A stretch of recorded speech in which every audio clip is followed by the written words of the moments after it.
আপনি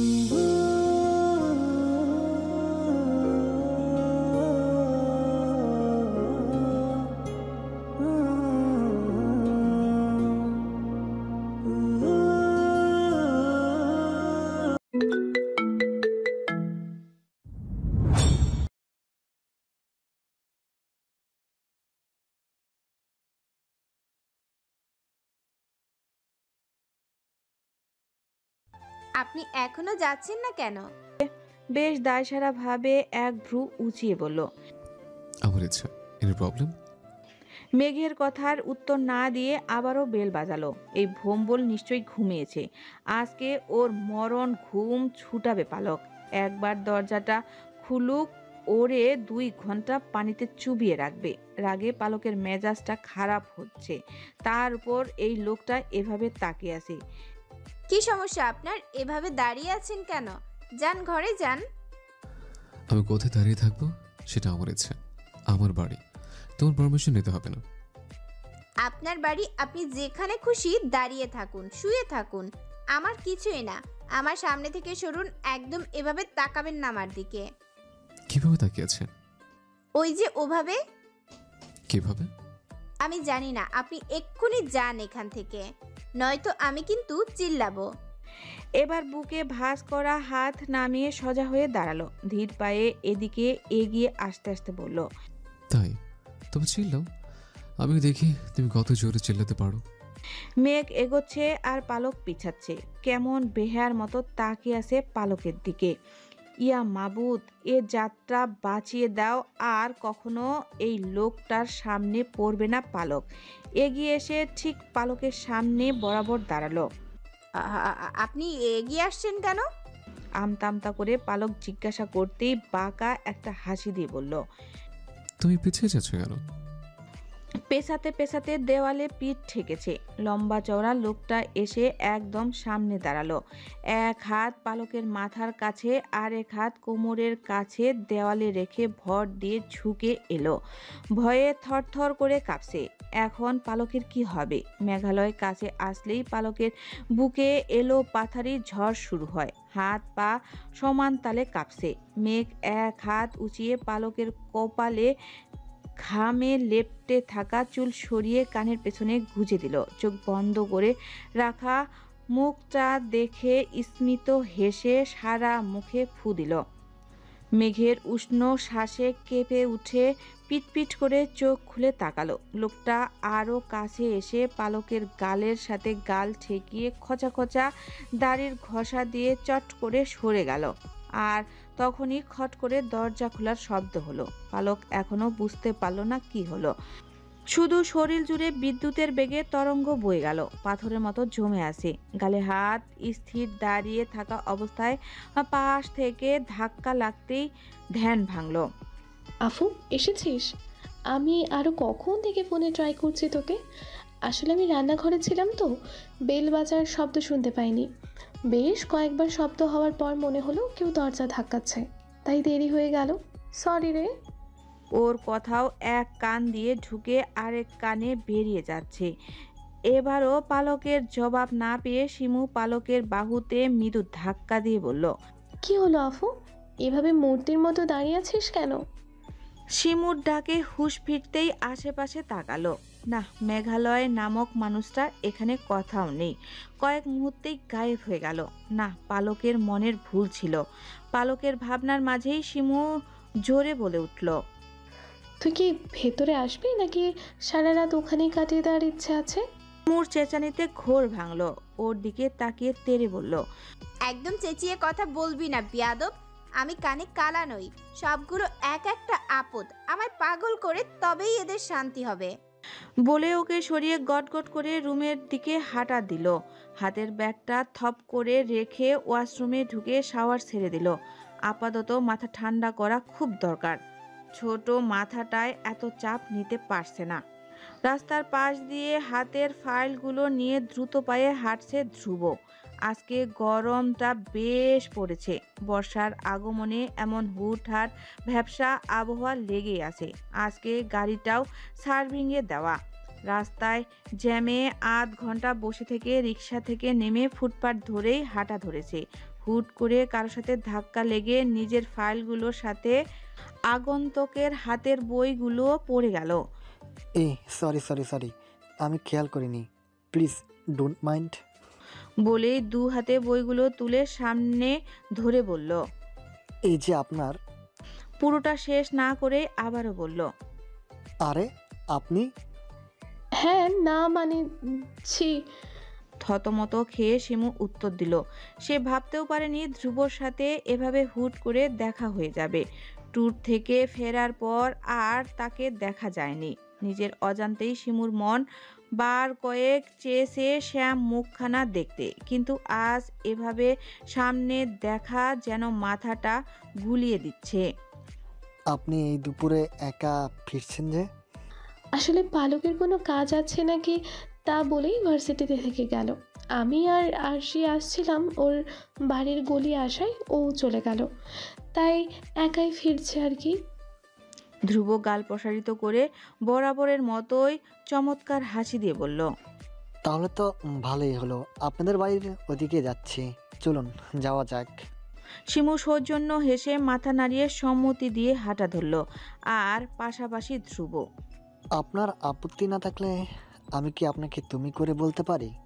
ধ্রুবর এমন আবদারে শিমুর কেন জানি ভেতরে ভেতরে অদ্ভুত ভালো লাগে। কণ্ঠের খাত সমান রেখেই সম্মতি দিয়ে বলে, হ্যাঁ অবশ্যই, আপনি তো আমার অনেক বড়, তুমি করে বলাটাই স্বাভাবিক, এতে আপত্তি থাকার কি আছে। শিমুর সম্মতিতে ধ্রুব খানিকটা সহজ হলো, যেন হাঁপ ছেড়ে বাঁচল।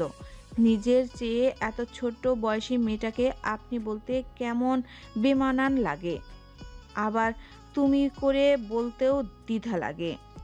থ্যাঙ্কস, তবে তুমি চাইলে তুমিও আমাকে তুমি করে বলতে পারো। না না, আমি আপনিতেই সহজ বোধ করি। হঠাৎ করে হেসে দিল ধ্রুব। এমন অহেতুক হাসায় শিমু বেশ লজ্জিত বোধ করে তাকালো। সে কি ভুল কিছু বলে ফেলেছে? ধ্রুবর দিকে তাকিয়ে দেখে ছোট ছোট দাড়ি ভর্তি গাল দুটো প্রসারিত করে আসে। কাঁধ আর গলার দিকে ব্রোঞ্জ রঙের শার্টটায় মৃদু ঘামের ছোপ। গালের বাঁ পাশের একটা টোলে যেন হাসিটা আরো বেশি মারাত্মক লাগছে। তাকিয়ে থাকতে অদ্ভুত ভালো লাগা কাজ করছে। শিমুকে এভাবে তাকিয়ে থাকতে দেখে ধ্রুব হাসি থামিয়ে ভ্রু উঁচিয়ে জিজ্ঞাসার সূচক ইশারা করে ঘাড় নামিয়ে বলল, বিব্রত করে দিলাম বুঝি? ঠিক আছে, তবে তাই হবে। তুমি শিওর তো কাজে দেবে প্ল্যানটা? হ্যাঁ শিওর আমি, আপনি শুধু যেমন বলেছি তেমনটাই করুন। Thank you so much. আমি জানতাম তুমিই হেল্প করতে পারবে। ধন্যবাদ বলার কিছুই নেই, এটা তো আমার জন্য অনেক বেশি খুশির। আচ্ছা আজকে তাহলে আসি, বেশ দেরি হয়ে গেছে। Okay bye. বিদায় জানিয়ে পালকও চলে এলো। শিমু আর আরশিকে আগেই পাঠিয়ে দিয়েছে। পালকের একটু আলাদা দরকার ছিল। ব্যাপারটি গোপন নয়, তবে জানানোর সঠিক সময় এখনো আসেনি। দুপুরের রোদ গরমটা আরও 3 ধাপ বাড়িয়ে দিয়েছে। রাস্তাঘাটে যেন তাপ ছাড়াচ্ছে রোদে। এর মাঝে পালক এক বাস স্ট্যান্ডে দাঁড়িয়ে আছে। আজকে ফিরতে এমনিতেই লেট, তার উপর ভার্সিটি থেকেও বেশ দূর জায়গাটা। মোট মিলিয়ে দ্রুত ফিরতে হবে, বাসে করে ফেরাটাই উত্তম। যদিও এই গরমে বাসে ভ্রমণ মানে খুব বাজে অবস্থা, তবুও কিছু করারই নেই। 7 মিনিট অপেক্ষার পরই বাস এসে থামলো। চট করে উঠে পড়ল। যদিও বাসে খুব বেশি ভিড় নেই, কিন্তু সিট একটাও অবশিষ্ট নেই। অগত্যা পালককে দাঁড়িয়ে যেতে হবে। বাসের মাঝে বরাবর গিয়ে বৃদ্ধ মহিলার সিটের পাশে দাঁড়ালো। বাসের ঝাঁকুনিতে দাঁড়িয়ে থাকতে বেশ অসুবিধা হচ্ছে। যেই রাস্তায় এক ধাক্কায় যেন ছিটকে যাচ্ছে। শক্ত করে সিটটা আঁকড়ে ধরেও লাভ হলো না, এক ঝাটকায় ছিটকে গেল। তবে বাসের ঝাঁকুনিতে না, কোমরে কারো হাতের দৃঢ় বন্ধন অনুভব করছে। পালককে পেছন থেকে টেনে সিটের থেকে সরিয়ে নিজের একদম কাছে ঘেঁষে দাঁড় করিয়েছে। ঘাড় ঘুরিয়ে পেছনে তাকাতেই চোখ ছানা ভরা। মুখটা মাস্কের ঢাকা থাকলেও চিনতে এক বিন্দু পরিমাণ সময় লাগেনি। এই গরমেও সারা শরীর ঠান্ডা হয়ে এলো। এই লোকটা এখানে কি করে এলো? এক হাত পালকের কোমরে আবদ্ধ রেখেই আরেক হাতে ফোন চালিয়ে যাচ্ছে। মাস্ক পরায় মুখটা গাম্ভীর্যের ছাপ স্পষ্ট। একদম পেছনের দিকের সিটে হেলান দিয়ে দাঁড়িয়ে আছে। লোকটা এখানে কি করে আসলো? The one and only serious Chowdhury এখানে পাশে মাস্টারিস রেখে বাসে চড়েছে। ব্যাপারটা ঠিক হজম হলো না পালকের। ভাবনার মাঝেই ফোনটা পকেটে রেখে পালকের দিকে তাকালো। নীলাভ চোখ জোড়া তীক্ষ্ণ দৃষ্টিতে একটু বেশি অপ্রস্তুত লাগছে। হাত ছাড়িয়ে আলগোছে সরে যেতে নিলেই বাসটা চরম বেইমানি করলো। অসমতল রাস্তায় বাঁক টানতেই নিলেই ভীষণ জোরে ঝাঁকি লেগে এক ধাক্কায় ছিটকে যেতে নিলেই বলিষ্ঠ হাতের বন্ধনের দৃঢ়তায় আটকে গেল। হ্যাঁচকা টানে পালককে বিদ্যুতের বেগে কাছে টেনে নিল মেঘ। ভয়ে দু হাতে খামচে ধরল পালক। পাশ থেকেই জন দুয়েক ভদ্রলোক বেশ রাগ করল ড্রাইভারের এহেন অসতর্কতার কারণে। মেঘালয়ের শরীরের সাথে মিশে থাকার কারণে গ্রীষ্মের উত্তাপের চেয়েও গরম নিঃশ্বাস দেহে শুলের মতো ঢুকছে যেন প্রতিটি লোমকূশে। তড়াৎ বেগে সরে যেতে নিল, তবুও হাতের বন্ধন আলগা না হওয়ায় সরে যেতে ব্যর্থ হলো। মেঘ আলগোছে আবারও পালককে কাছে টেনে মেঘের বুকে ঘেঁষে দাঁড় করালো। সিটটা একদম শেষের সারিতে। একটা সিটের সাথে হেলান দিয়ে তার সামনের সিটে পা বাঁধিয়ে আছে মেঘ, আর দু পায়ের মাঝে পালককে দাঁড় করিয়ে রেখেছে। পালক হতবাক হয়ে গেল মেঘের এভাবে পালককে অন্যের স্পর্শ থেকে সরিয়ে রাখার কৌশলটায়। মেয়েরা তো প্রথম আশ্রয় পায় বাবা নামক মানুষটির ছায়ায়, যার সাথে থাকলে যেন শত বিপদকেও ছো মেরে উড়িয়ে দেওয়া যায়। যে মানুষটাই মেয়েদের বাইরের দুনিয়ার কুলুষিত রূপটা থেকে প্রতিটি ক্ষণে আলগে রাখে, ভরা রাস্তা পার করিয়ে দেয় ভিড়ের মাঝে এক হাতে আলগে নেওয়ার প্রথম অভিজ্ঞতাই তো বাবা। আর দ্বিতীয় হলো সেই মানুষটি যে বাবার পরে মেয়েদের আশ্রয়স্থল হয়, যে জনমানব ভর্তি রাস্তায় ঠিক বাবাদের মতোই হাতটা ধরে নেয়, যেই হাতটা মেয়েদের এক বুক ভরসা দেয়, প্রশান্তি দেয়। মেঘের কাছে পালক সেই ভরসাটাই পায়, প্রশান্তি পায়, অদ্ভুত নিশ্চয়তা পায়। পালক বরাবর চেয়েছে পালকের মনের মানুষটির মাঝে যেন বাবার মতোই এক আকাশ ভরসা পাওয়া যায়।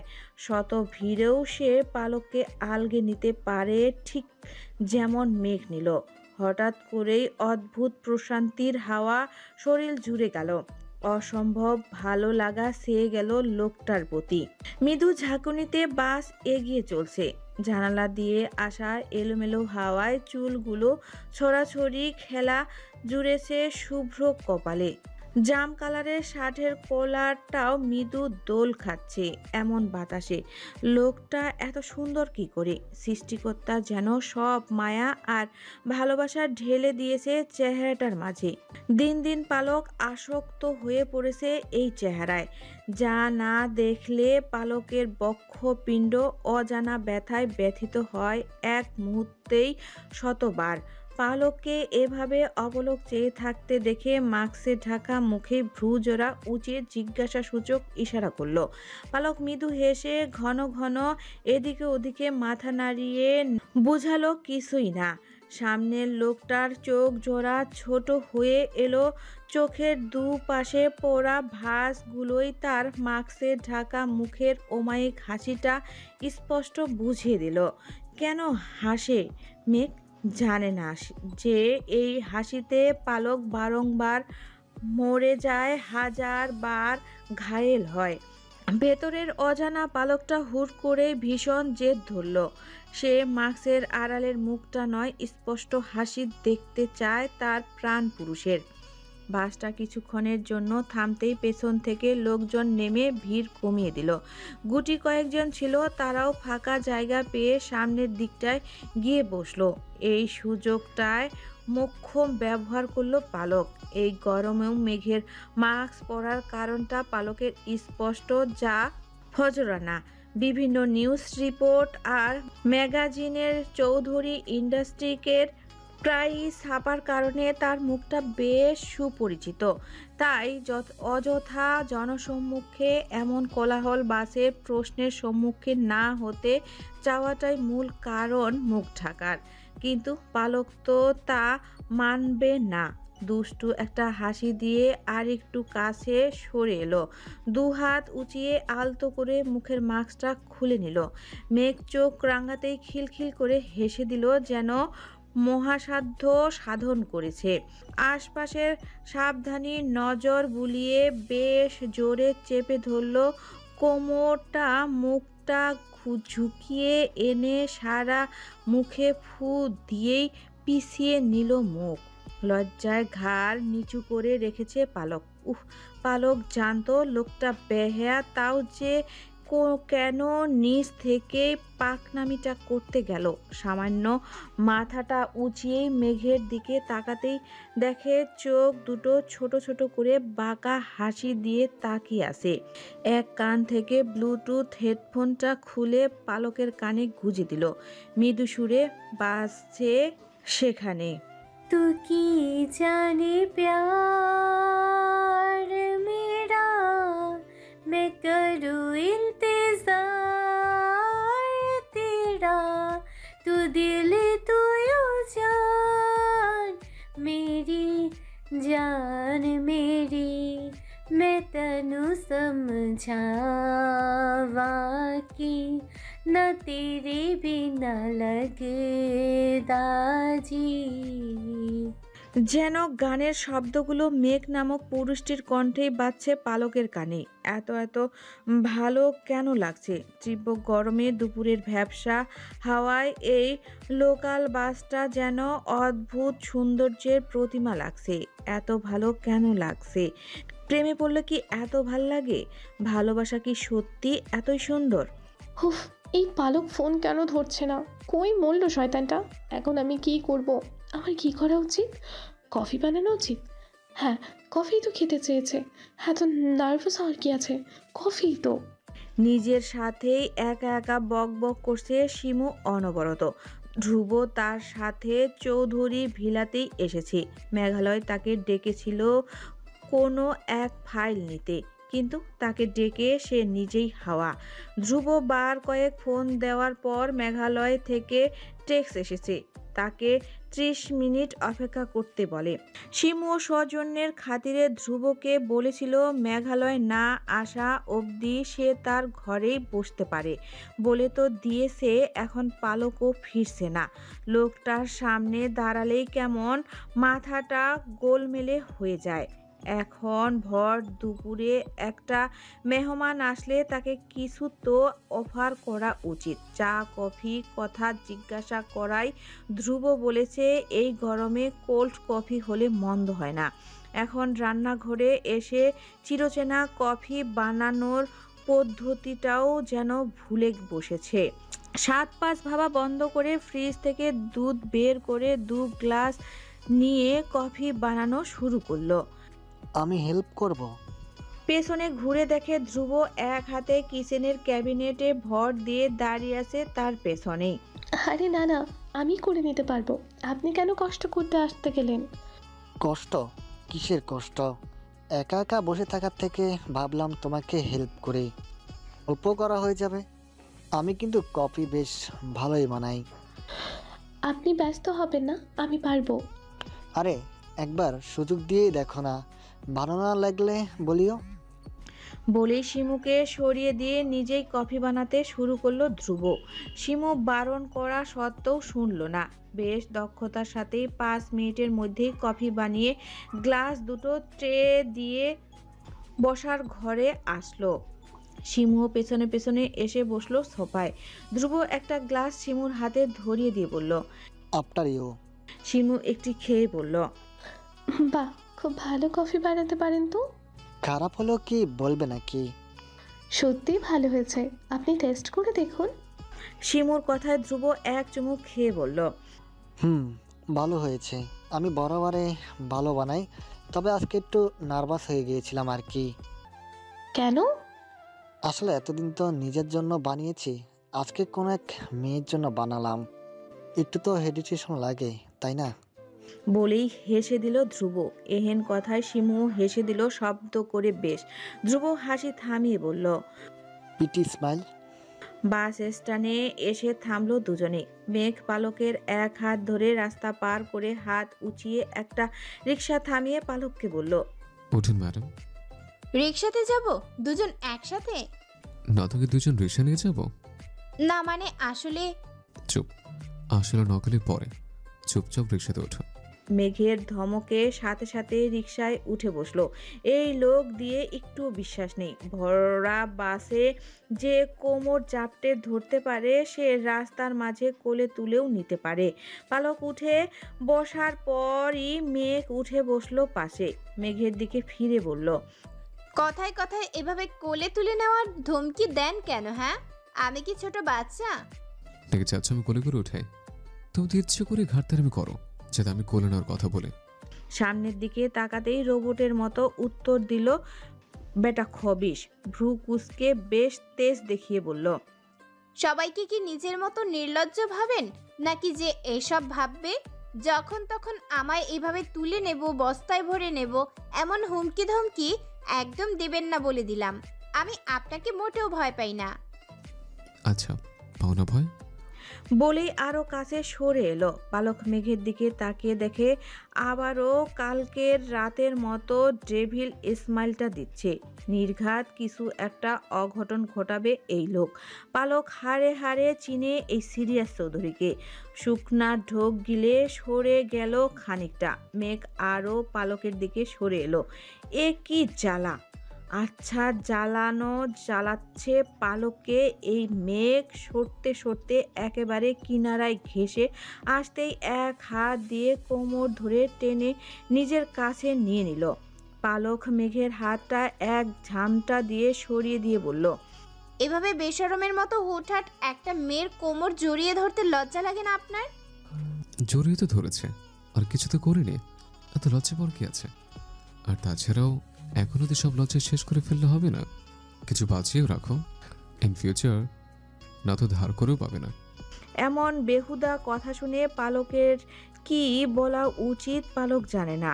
এই লোকটা মেঘালয় চৌধুরী হতেই পারে না। পালক যাকে চিনত তাকে বোম মারলেও একটা কথা বলানো যেত না। আর এই লোকটা যা নাই তাই বলে, তাও লাগাম ছাড়া।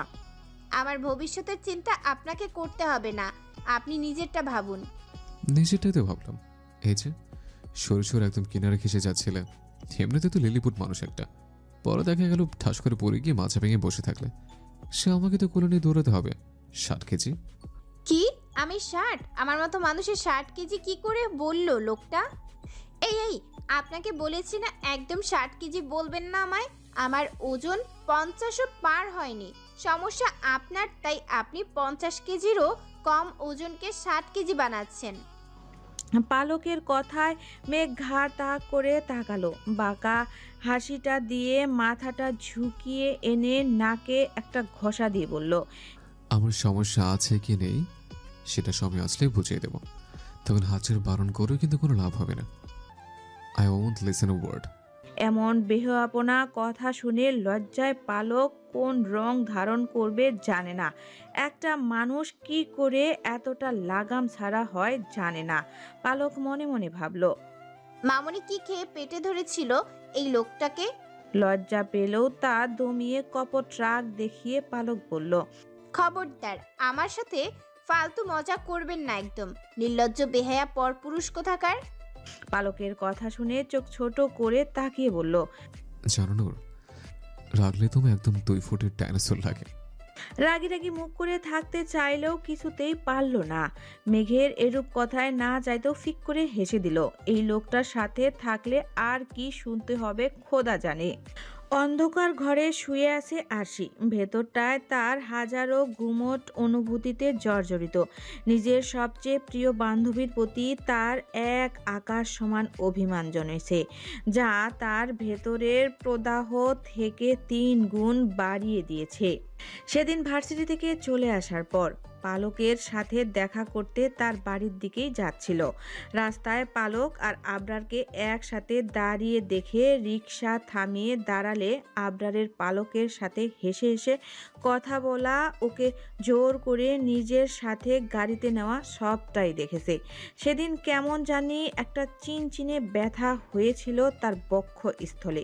কই, আবরার তো তার সাথে কখনো এভাবে হেসে হেসে গল্প করেনি। কথা বলেছে, তবে তার পরিসর নিতান্তই ক্ষুদ্র। পালকের সাথে কথা বলার সময় যেভাবে সহজভাবে হেসে হেসে গল্প করে আরশির সাথে তা কখনোই করেনি আবরার। আরশি সামনে এলে কেমন অপ্রস্তুত হয়ে যায় ছেলেটা। সেদিন পালকের বাড়ি না গিয়ে রিকশা ঘুরিয়ে আবারও বাড়ি ফিরে এসেছিল। নিজের ভেতর অদ্ভুত এক কষ্ট হচ্ছিল। আবরারকে সে ভালোবেসে ফেলেছে তো। মুখে মুখে সবার সামনে ক্রাশ বলে ইয়ার্কি করলেও মনের গহীনে সেই আবরার নামক লোকটা তাকে পুড়িয়ে মারছে। সে যন্ত্রণা সে সইতে পারছে না। কিছুদিন অস্থিরতার কাটিয়ে পালককে বলবে ভেবে বলেছিল, কিন্তু এমন দৃশ্য দেখে হুট করেই মনটা বিষিয়ে গিয়েছিল। না চাইতেও হাজারো ভয় কল্পনা জেঁকে বসেছিল মন মস্তিষ্কে।